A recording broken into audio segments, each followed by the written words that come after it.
மெய்யான ஒளியாகிய இயேசு கிறிஸ்துவின் வல்லமையுள்ள நாமத்தினாலே உங்களை வாழ்த்தி இந்த புதிய நாளிலும் தேவனுடைய ஜீவனுள்ள வார்த்தையின் மூலமாய் உங்களை சந்திப்பதிலே நான் கர்த்தருக்குள் மகிழ்ச்சி அடைகின்றேன்.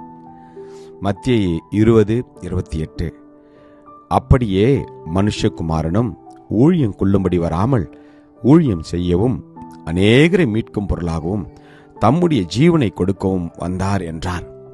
Matthew 20:28 Just as the Son of Man did not come to be served, but to serve and to give his life a ransom for many.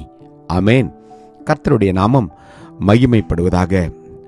உலகத்தில் வந்து ஒவ்வொருவரையும் ரட்சிக்கும்படியாய் பிதா அனுப்பின தெய்வமாகிய குமாரன் தான் இயேசு கிறிஸ்து. அவர் இந்த உலகத்திற்கு வந்து நம் ஒவ்வொருவருக்கும் ஜீவனை கொடுக்கும்படியாய் அவர் பிறந்தார். ஒவ்வொரு மனிதனும் இந்த உலகத்திலே வாழ்வதற்காக பிறக்கிறார்கள். ஆனால் இயேசுவோ மற்றவர்களுக்காக மரிக்கும்படியாகவே அந்த உலகத்திற்கு பிறந்தார். ஆமென்.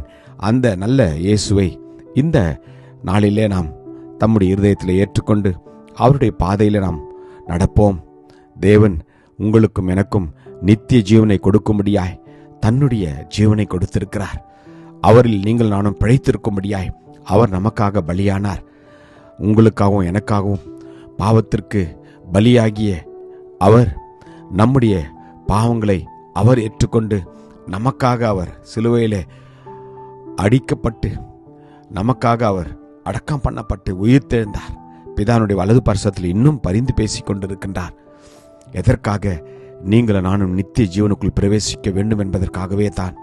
இந்த நாளிலே உலகமெங்கும் இயேசு பிறந்த தினத்தை கொண்டாடி வருகிற நாட்களிலே அவர் எதற்காக பிறந்தார் என்று நாமும் தியானித்து வருகிறோம். ஒவ்வொரு நாளும் இயேசு பிறந்ததின் நோக்கங்கள் நாம் தியானிக்கிறோம். இந்த நாளிலே ஒவ்வொருவருக்காகவும் ஜீவனை கொடுக்க வந்த இயேசுவை நாம் ஏற்றுக்கொள்வோம். வேதம் சொல்கிறது, நானே நல்ல மெய்ப்பன் ஆடுகளுக்காக தன் ஜீவனை கொடுக்கிறான் என்று. நமக்காக ஜீவனை கொடுத்த அந்த நல்ல மெய்ப்பனாக இயேசு கிறிஸ்துவனுடைய பின் நாம் செல்ல நாம் அர்ப்பணிப்போமா? அவரே நமக்கு வழியும் சத்தியமும் ஜீவனுமா இருக்கிறார். அவர் தம்முடைய ஜீவனை நமக்காக கொடுத்ததினாலே அன்பு என்னதென்று அறிந்திருக்கிறோம். ஆமென். தேவனுடைய அன்பை அவர் தன்னுடைய குமாரன் மூலமாக வெளிப்படுத்தினார். ஒருவரும் கெட்டு போகாமல் நித்திய ஜீவனை அடையும்படிக்கு அவரை தந்தருள் இவ்வளவாய் உலகத்தில் அன்பு கொண்டாராம். நீங்கள நானும் அழிந்து போகாதபடி, நீங்கள நான் நித்திய ஆக்கினைக்குள் ஆகாதபடிக்கு நாம் அவரோடு கூட நித்திய ஜீவ காலமாய் வாழும்படியாகவே அவர் இந்த உலகத்திற்கு வந்து தன்னையே அர்ப்பணித்தார். இந்த நாளிலே அந்த நல்ல தேவனிடத்தில் நாம் அர்ப்பணிப்போம். அவர் உங்களுக்கும் எனக்கும் ஆயத்தப்படுத்தி வைத்திருக்கிற அந்த நித்திய ராஜ்யத்திற்குள் நாம் பிரவேசிக்கும்படியாய் நாம் அர்ப்பணிப்போம். கர்த்தர் உங்களையும் என்னையும் ஒவ்வொரு நாளும் பரிசுத்தமாய் பாதுகாத்துக் கொள்வார். பரிசுத்த ஆவியானவர் நம்மை அற்புதமாய் வழி நடத்துவார். நாம் இந்த நாளில் நம்ம இருதயத்தை ஒப்புக் கொடுப்போம். கிருபையும் இரக்கமும் நிறைந்த நல்ல தகப்பனே, நல்ல நாளுக்காக உமக்கு நன்றி அப்பா. எங்களுக்காக ஜீவன் அளிக்க வந்த இயேசுவே, உம்முடைய அன்பிற்காக நன்றி. எங்கள் மீது இவ்வளவாய் அன்பு கூர்ந்து அதற்காக உமக்கு நன்றி அப்பா. நாங்களும் உம்மை போல அன்பு கூர்ந்தப்பா அநேகரை ஆண்டவரே இந்த நித்திய ஜீவனுக்குள்ளே இந்த பாதையில கொண்டு வர எங்களை நாங்கள் அர்ப்பணிக்கிறோம். ஆசீர்வதியும். இயேசு கிறிஸ்துவின் வல்லமையுள்ள நாமத்திலே ஜெபிக்கிறோம். ஜீவனுள்ள நல்ல தகப்பனே. ஆமேன். God bless you. Jesus loves you.